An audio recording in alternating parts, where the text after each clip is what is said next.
Alvorada Celestial, Evangelho no Lar. Tema: não julgueis para não serdes julgados. E será que a culpa é da carne mesmo? Vamos refletir.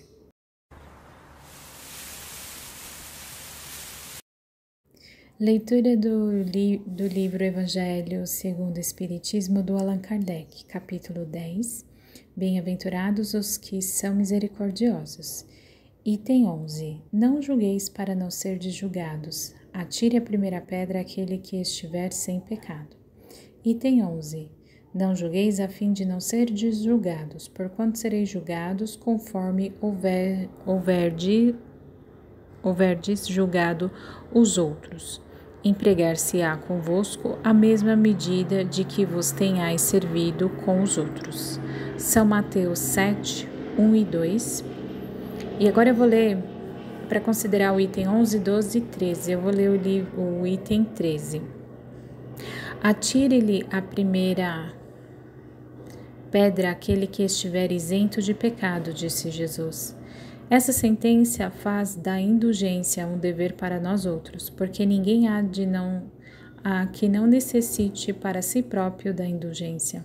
Ela nos ensina que não devemos julgar com mais severidade os outros do que nos julgamos a nós mesmos, nem condenar em outrem aquilo de que nos absolvemos, antes profligarmos à alma uma falta.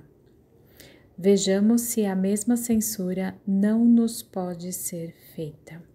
A reflexão aqui desse texto, ele traz a mulher que é aquela passagem da Bíblia que fala da mulher adúltera, e aí as pessoas da cidade se juntam e falam para Jesus o que ele aconselha a fazer, já que ela foi pega em adultério, né?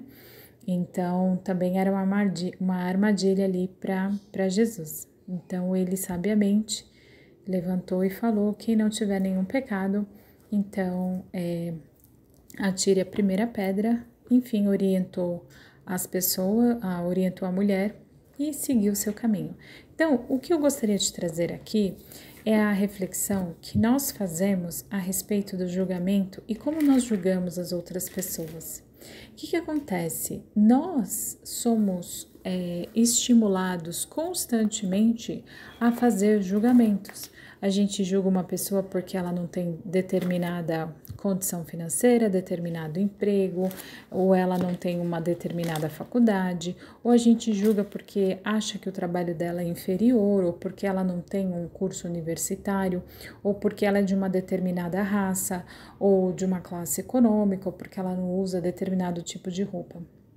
Então, nós somos inseridos num contexto em que nós julgamos constantemente. Nós julgamos as pessoas que vivem em condições precárias, e aí julga quem é dono de empresa, julga quem é rico, enfim, acaba julgando, sem medida. Então, o que o texto está falando é que, da mesma forma que eu aponto o dedo para alguém, que eu julgo alguém, eu vou ser julgado da mesma forma. E aí a gente entra num ponto de reflexão, porque será que eu quero ser julgado da mesma forma?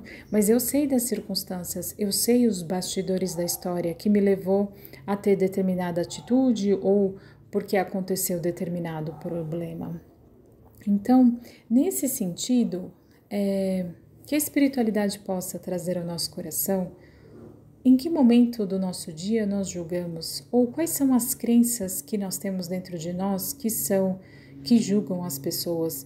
Às vezes a gente julga as pessoas porque nós passamos por uma dificuldade ou porque nós temos uma mágoa, uma dor, um rancor, a gente fica apontando o dedo para outra pessoa, mas não se esquece de que outras pessoas também podem apontar o dedo para a gente da mesma forma. Lembrando que cada um tem uma história e ouçam essa mensagem com muito discernimento, tá bom? Lembre-se que eu sempre oriento que existe a justiça, existe a polícia, que cada um aqui existe a vara da infância e da juventude, proteção à família, enfim, use o seu discernimento. Aqui é uma orientação para a pessoa, para o seu ser, para a sua consciência. mas nunca deixe de buscar os recursos materiais quando cabíveis, tá bom? E agora, para seguir aqui no Evangelho no Lar, na reflexão do Evangelho no Lar, eu vou ler o Caminho, Verdade e Vida, do Chico Xavier pelo Espírito de Emmanuel, capítulo 13. Que é a carne? Se tivermos em espíritos, andemos também em espírito. Paulo, Gálatas 5:25.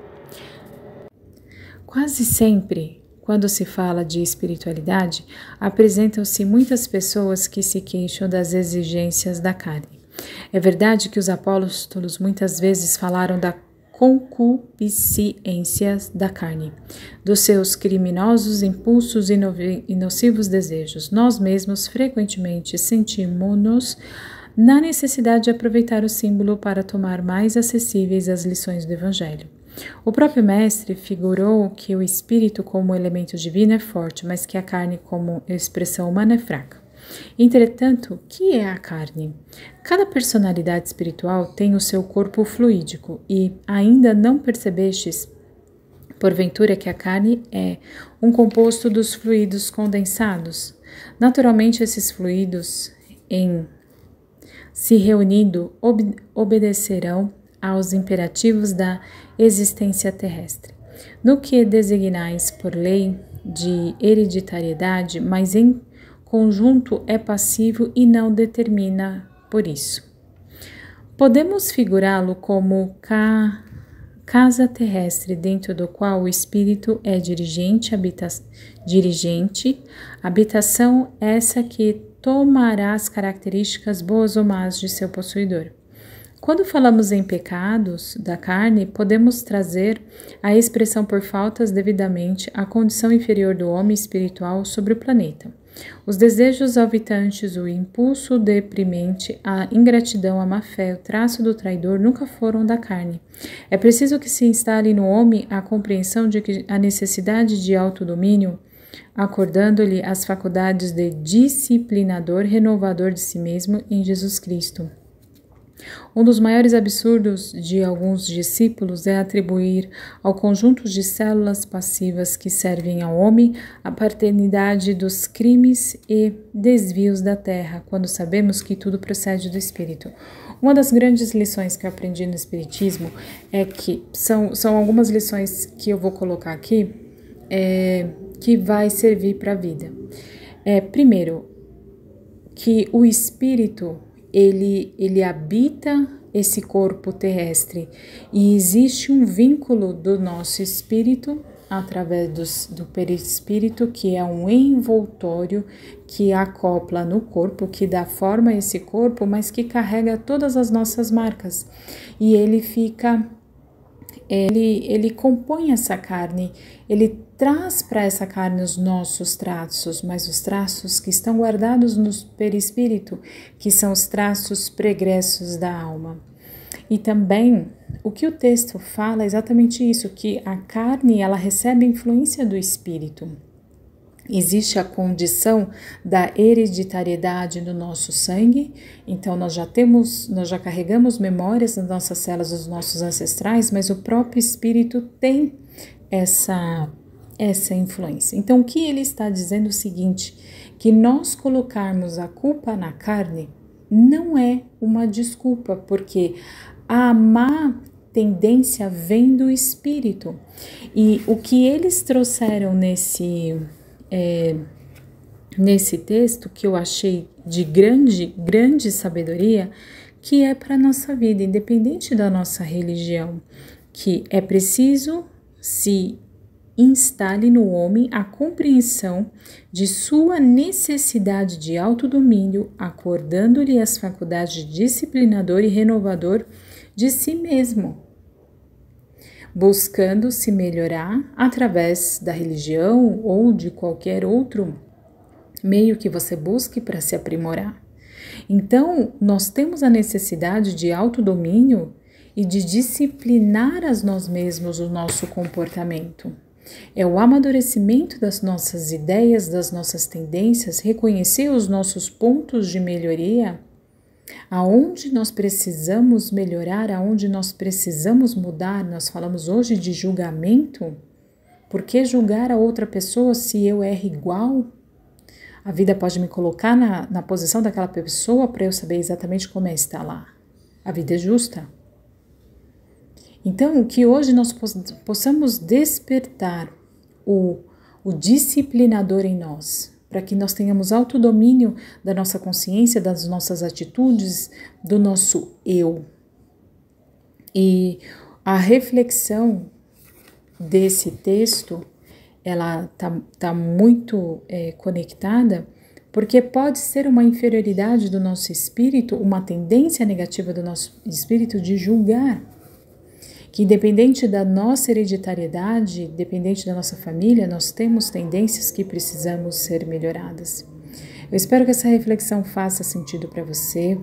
Eu não fiz todas as etapas do Evangelho no Lar, mas essa foi a minha reflexão, que você possa fazer uma prece dentro da sua crença, coloca um copo de água, faça uma prece e reflita em tudo que foi falado nesse áudio, tá bom? Muito obrigada e até o próximo vídeo.